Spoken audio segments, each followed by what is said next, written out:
Testing 1 2 3. Testing 1 2 3. TRUsonians. Okay, so I'm looking at my calendar because I've been in the most vibrant vortex that I have ever seen to date, and I am over 50, so that is truly saying something. So let's see. So today's Friday. Today's Friday, June 27th. What time is it? I know it's early AM, but for the Akashic records, let's just put some respect on it, because divine timing is doing its thing. I've seen it. I've felt it. I am harmonizing with it. Sometimes I'm satisfied with it. Sometimes I'm not. Sometimes I feel like a nut. Sometimes I don't. So, officially, welcome to my Friday, June 27th at 8:10 a.m. DMV Standard Time. I'm not going to be on here long. I was just in Congress with my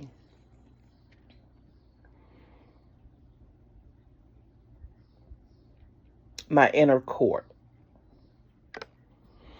And I had to pause because I call it so many things that I wanted to keep it simple.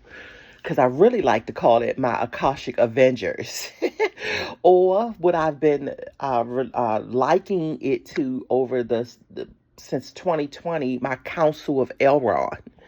And all of the Lord of the Rings folks know how significant that council meeting was, and how everyone from all walks of life were present, so that this conversation could be well-rounded and well-represented, well thought out, because all sorts of opinions from one side of the spectrum to the other side of the spectrum had a chance to be heard. There were no ducking and dodging or not extending invitations for the sake of wanting it to have a particular type of outcome. And so that's why I like to call my meditations the Council of Elrond. There was a time when it felt like the planets themselves were meeting in my bedroom. So much energy. It used to feel like I could sense the presence. It's like, okay, Saturn is here, Pluto is here, Venus is here, Mars is definitely here. Man, Mars been riding my ass.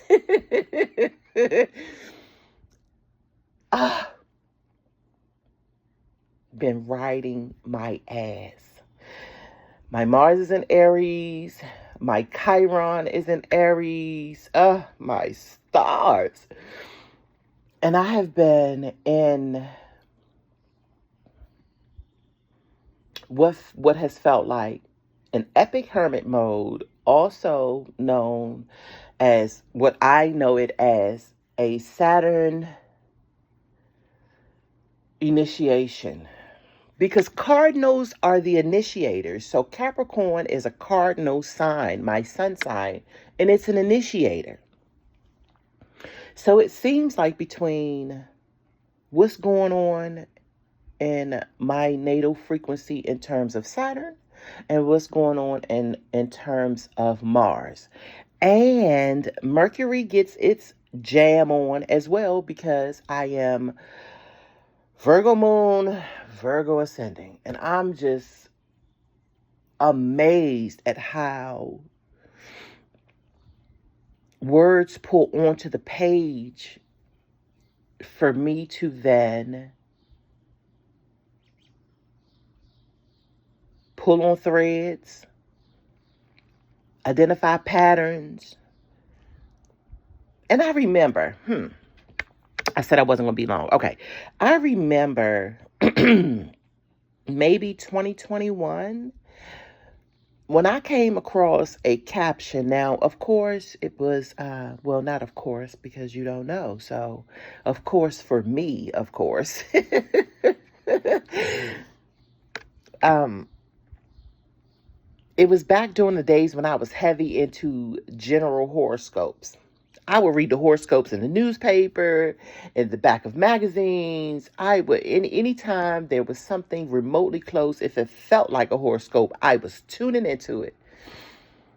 And I became so obsessed with it, and then it just dropped, and I wasn't interested in it anymore. And I even had to think of, like, wow, I'm not even into horoscopes like I used to be, because it just faded away, and I didn't particularly notice when it did. But there was this one particular passage that was in the city newspaper, of all places, and it said, your daily journals or your diary is about to become an efficient tool for your future. And I just was like, And the reason why it stuck with me, because my diary, my journals, my notebooks, my sketchbooks have always been a constant companion since I was a kid. Because it felt like my diary was truly the only thing listening to me in this world. My expression was able to be free.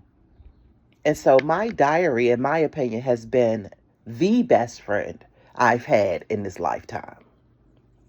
So when I read that, I was like, okay. Okay. It felt, the resonance was high. Let me just say that. And so that has stuck with me. And now when I look at all of the handwritten notebooks and journals that I have. Now, mind you, they still only mean something to me, because anyone else around me is like, okay, well, this is what she do with her time. Don't know why. It ain't making her no money. Like, she need to be a worker. She need to get out here and hump like everybody else. And I have been torn for such a long time between the purpose of this. And now I see it without a doubt, with no shame, no guilt, without a doubt. This was part of my individuation. And because I didn't slight it, I am where I am in terms of me being able to see patterns that mainstream continues to fumble. I see highlights within family structures and chemistry in terms of aura and compatibility, and how certain folks are closer than others, and that there is no right or wrong. There is no narrow-mindedness. Life is way too complicated to be stuck in the narrow-mindedness of right and wrong. It just is. And so if we're talking about a spectrum of people, then you're going to get variations of different things on different days in different moments, all depending on the stars, the moon, and the sun, and the rotation and the orbits and the woo-woo-woo. Yeah, keep on discrediting the woo-woo-woo. And so all of that to say that in my conversation, and while I was in Congress with my Akashic Avengers this early AM, something uploaded. Everybody loved talking about the downloads. No, this was pulled from the roots. Yeah, this was pulled from the low vibratory frequencies, the one that they be having y'all scared of. It got spooked out from your roots. Everybody talk about the fruit, and you ain't gonna never get no fruit if you don't talk about the roots. I mean, you really want to talk about having malnourished roots? And all roots are in darkness, and that rich, dark, vital soil is where the roots dwell. And they got you scared to look at your roots. Got you scared to go into the darkness. Cut it out. So here's what I found out.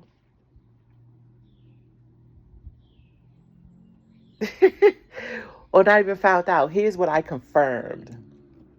And I'm going to try to say it exactly the way I said it when I was responding to my Akashic Avengers. Because I really am bummed out at how Celebrityville really still has people tuned into this fuckery, this mindless, scripted ass trash. And so, in my opinion, hip hop has become the concierge inside the industry. It's the industry concierge. And it was bamboozled into becoming the concierge. Because this case that's going on right now with the diddler,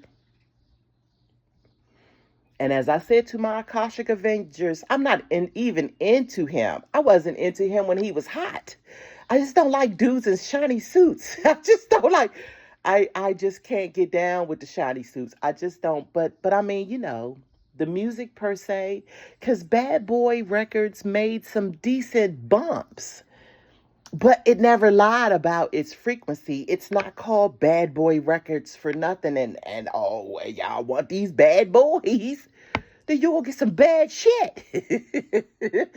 But that does not mean, like I said, that I am riding for his lame ass, because I'm not. Because like I said, I'm anti-broken heart. So I'm not into nobody that's into pounding, no pun intended, that's into weighing down someone's heart, man, woman, or child. If you down with that whole, I don't give a fuck about you, I'm just gonna get what I want from you, I ain't really, yeah, I'm allergic to that type of shit. Yeah, I turn into a beast in those type of moments. So here's the thing. And as the conversation continued, I found myself saying, I'm not into music that is going to call me bitches and hoes. I'm just not getting ready to bump to that. I'm not going to dance to it. I'm not going to be riding for music that is going to treat my sex life like it's some type of thing that I should be ashamed of. I'm not riding for that. And the irony of it is, these are dudes talking shit about the gloriousness of women sucking them off. And like I said, if women don't suck you off, who else gonna suck you off? Men. And honey. So I think it's an abomination to have such a pleasure principle be turned into something that is so nasty, not even nasty, because I don't mind nasty. Yeah. If it, all in proper context, all in harmony. But here's the ticket.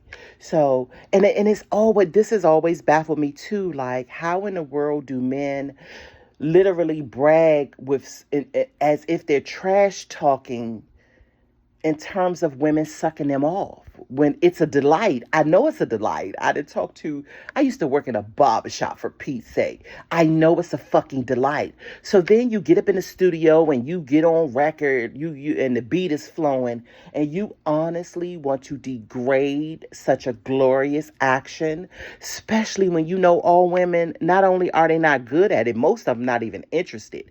So when you find someone who is masterful in this type of delight, and you get on vinyl talking shit, okay, then guess what? I ain't listening to that. And I know it's just me, and who am I? I'm just a nobody, so me not listening to it in terms of the millions of others that will bump to it, like, Thea, whatever you got to say don't really matter.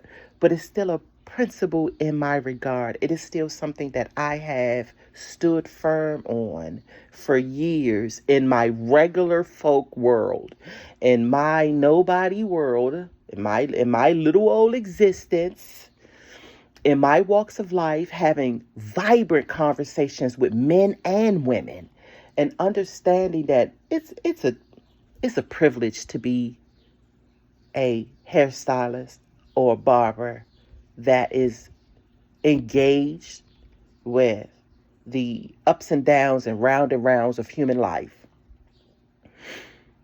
And the conversations that take place in those spaces, I think I am going to always be in honor of, because it taught me a lot. Those who are listening, those who have ears to hear, when you're in those spaces, you really can pick up on a smorgasbord of topics that, if you are the researching type, can send you into a lot of overwhelming but still valuable places if you are a seeker of information. Not all will pan out, but that's part of the process. When you're sifting through things, when you're digging in the crates, everything is not going to be worth. But when you do find something that is of value, you know that it is. And one thing's for certain, two things for sure. This He-Man Woman Haters Club, especially the ones that want to be the hypocrites, like, when a woman is masterful with sucking you off and you literally gonna get up in the studio and talk shit. I wish you dry dick. I wish you desert dick. Or you switch up your ways. Put some respect on that masterful skill that can send you over the hill. Like, put some respect on it. Stop bullshit, man. Stop playing. And so this message is endorsed by all of the women that take pride in loving the way their men need them to love, and know they're not hoes. A woman in the street but a freak in the bed. Like, I'm talking about them women. I'm talking about them where this is only for you.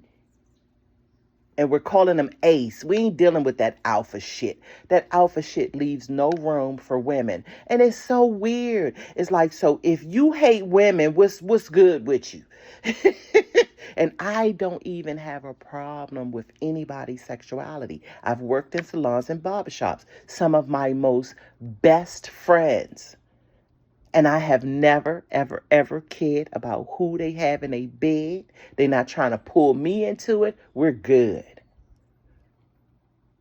I am talking about the dudes that were born and identify as dudes, and the women that were born and identify as women. And when they get together and she gives you a wonderful experience and you give her a wonderful experience, it always seems like when the dudes get together, they talk shit like they entitled to a good time. But when the women get together, they are honored. He is my world. I can't do nothing without him. With my boo, my man, my man. And I don't like that lopsidedness. So put some respect on that masterful skill that brings you so much delight. And stop playing. Cut it out. And until next time, I wish you well.